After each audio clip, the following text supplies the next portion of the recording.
Halo, selamat sore teman-teman. Kalian tahu nggak, pada saat ini itu Juli 2025, harga telur puyuh turun sangat tajam sekali ya. Sebenarnya harga telur puyuh itu turun dimulai waktu Idul Adha ya, pada bulan Juni ya. Ini sudah berjalan hampir 1 bulan lah. Tapi pada kondisi saat ini adalah waktu yang tepat untuk kalian mulai usaha peternakan burung puyuh ya, apalagi bagi pemula. Nanti akan saya jelaskan. Yang pertama, saya akan menjelaskan kenapa harga telur puyuh itu turun ya. Yang pertama, alasannya adalah Idul Adha ya. Idul Adha itu tidak hanya komoditas telur puyuh yang turun, tetapi semua komoditas barang perdagangan itu biasanya turun ya. Entah itu pakaian, entah itu makanan, entah itu transportasi, biasanya turun semua. Termasuk saya menjalankan rongso itu biasanya Idul Adha itu pasti turun ya. Bulan Suro, bulan Idul Adha ya, turun. Kemudian faktor kedua yaitu bertepatan dengan libur sekolah. Karena konsumsi telur puyuh itu kebanyakan adalah anak-anak sekolah karena untuk jajan, jadi bertepatan dengan libur sekolah itu harga telur puyuh itu turun ya. Jadi ada dua faktor ya, Idul Adha kemudian libur sekolah. Kemudian libur sekolah ini harus kita waspadai teman-teman. Kalian bagi peternak itu harus tahu libur sekolah yang seperti apa yang bisa menyebabkan harga telur puyuh turun dengan sangat keras ya turunnya, yaitu libur sekolah saat kenaikan kelas ya. Jadi gini teman-teman ya, waktu kenaikan kelas itu ada pengeluaran-pengeluaran yang wajib dikeluarkan oleh orang tua ya. Jadi karena kenaikan kelas itu ada yang dari TK kemudian menuju SD, yang dari SD menuju SMP, yang dari SMP menuju SMA.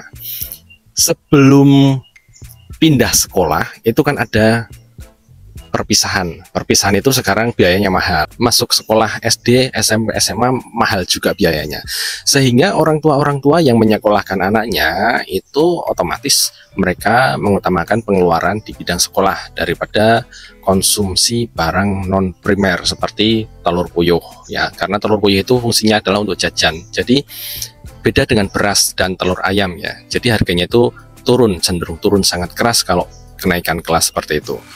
Tapi kalau libur sekolahnya itu libur sekolah biasa turun, tapi biasanya nggak turun begitu hebat ya, nggak seperti sekarang ini. Nah, kemudian kalian harus tahu kalau kemarin itu libur sekolah dibarengkan dengan pemilu ya, pemilu yang sangat panjang itu menjadikan harga telur turun. Kalau sekarang libur sekolah dibarengkan dengan Idul Adha, jadi harganya juga turun ya, harus diwaspadai. Kalau teman-teman tidak mewaspadai hal seperti ini, kalian kebetulan peternak puyuh 2 bulan yang lalu dan bertepatan dengan libur sekolah dan Idul Adha, nanti kalian tidak bisa menjual telur puyuh. Kemudian kenapa harus sekarang waktunya ya? Bagi teman-teman, kalau misalnya asalkan beternak kemudian posisi-posisi sepi seperti ini, jangan langsung dimulai ternaknya. Kalian harus tahu waktu-waktu yang tepat agar nanti kalian setelah puyuhnya bertelur, nanti kalian bisa tepat sasaran, waktu itu harganya rame gitu ya. Nah, kalian harus tahu ketika harga turun ya, apalagi bagi pemula, kalian harus lihat harga telurnya turunnya sampai seberapa. Jadi harga telur itu ada titik jenuh atas dan titik jenuh bawah ya. Naiknya itu enggak terus menerus naik, tapi ada titik jenuh di atas sampai konsumen itu tidak mampu membeli, dan ada harga titik jenuh bawah sampai peternak itu tidak sanggup menahan harga yang rendah karena biaya pakan dan biaya operasional yang tinggi ya. Jadi kalau nanti titik jenuh atas itu kalian tahu harga pucuknya itu di mana, dan titik jenuh bawah harga telur rendahnya itu di mana, nanti kalian aman kalau mau memulai usaha telur puyuh. Yang pertama-tama kalian harus tahu ya, di tahun 2025 titik jenuh bawah itu di angka 180 sampai 190 ribu per kardus. Yang setahu saya seperti itu ya. Jadi kalau nanti harga telur puyuh satu kardus itu sudah mencapai 180, kalau nggak 190 per kardus, itu kebiasaannya peternak akan mengafkir puyuh mereka. Mereka sudah nggak kuat menahan harganya ya. Setelah dia afkir, nanti telur pasokannya berkurang dan pasarnya akan stabil dan harganya akan meningkat pelan-pelan. Nah, seperti itu. Nah, kalau misalnya harga telur puyuh sudah mencapai 180 dan 190, kalian mulailah beternak. Diharapkan 2 bulan kemudian harga sudah stabil. Ketika kalian mendapatkan pembeli kalian itu akan loyal pada kalian ya, karena pembeli kalian itu biasanya telur puyuhnya nanti kurang-kurang. Kalau kalian nggak tahu strategi seperti ini, nanti kalian akan susah nanti. Tapi kalau tahu strategi perang seperti ini, nanti kalian asik nanti main di lapangan. Jangan dianggap beternak itu cuma memelihara, tapi kalau sudah sampai di pasar, sampai di lapangan, kalian itu seperti terjun di medan pertempuran ya. Jadi harus tahu strateginya. Tapi ingat teman-teman ya, cara seperti ini itu bukan 100% menjamin kalian berhasil, tapi meminimalisir resiko, apalagi bagi pemula dengan modal yang minim. Karena kalau misal kalian tidak diantisipasi dengan mitigasi resiko seperti ini, kalian beternak sembarangan, nanti setelah telurnya sudah keluar nggak bisa jual, itu kan resikonya sangat besar. Jangan sampai kalian trauma karena nggak bisa jual telur puyuh. Lantas bagaimana cara agar kita bisa menemukan momentum seperti ini ya teman-teman ya. Jadi yang pertama gini teman-teman, kalau kalian sudah siap untuk beternak burung puyuh dan kalian tahu segala macam resikonya, yang pertama kalian harus mempunyai kandang terlebih dahulu. Setelah kalian punya kandang, jangan langsung beternak ya, ditunggu momentum-momentum yang pas ya. Kalau semisal pasarnya masih ramai, jangan beternak dulu kalau bisa, jangan terbawa emosi ya.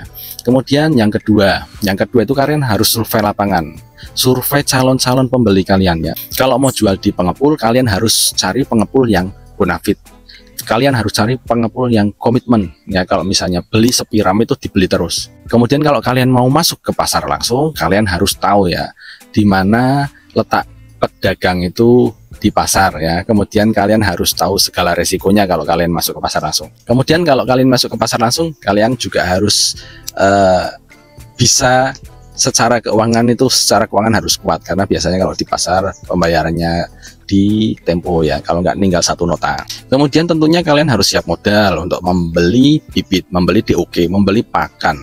Kemudian kalian harus siap modal 2 kali lipat kalau kalian beternak ingin ayam ya, ingin tenang, tidak kemurungsung ya, karena kalian semisal ada masalah kalian masih punya modal cadangan. Nah yang ketiga, kalian harus update terus informasi harga telur puyuh dan informasi mengenai penjualan telur puyuh itu tiap bulan kan informasinya akan berubah-ubah ya. Momen-momen nanti anak sekolah, kemudian momen-momen nanti libur sekolah, bulan puasa, lebaran, kemudian pemilu. Jadi dalam kalender itu kalian harus ditandai ya. Oh ini bulan Januari nanti ada pemilu semisal ya. Bulan Februari nanti ada libur sekolah. Jadi kalau saya beternak mulai bulan Oktober, nanti telur puyuh saya itu di bulan waktu telur pertama itu nanti kemungkinan tidak laku. Jangan dulu ya. Jadi kalender itu kalian harus tandai ya. Waktu-waktu tertentu itu kalian harus tahu ya. Kalian harus seperti paranormal. Kalian harus memprediksi masa depan. Kalau sudah diprediksi, tunggu momen itu, kemudian cari tahu harga-harga itu turun sampai titik seberapa. Kalau semisal kalian sudah tahu titik jenuh bawah, sudah mendekati titik jenuh bawah, kalian siap-siap pesan bibit. Karena pada saat ini itu pesan bibit tidak mudah ya teman-teman ya. Kalian pesan hari ini, belum tentu minggu depan itu bisa kirim. Itu setahu saya. Kalau kalian punya kenalan, bisa dipesan kapan saja, yaitu lebih bagus. Nanti kalian pesan bibit, bisa DOG paksi, bisa blaster. Nanti kalau kalian sudah pesan bertepatan dengan momentum yang pas, nanti kalian beternak, tinggal di jalannya aja. Yang penting ternaknya sehat, uang kalian lancar, bisa untuk makan. Sudah seperti itu, sangat sederhana. Oke, semoga video kali ini bermanfaat. Assalamualaikum.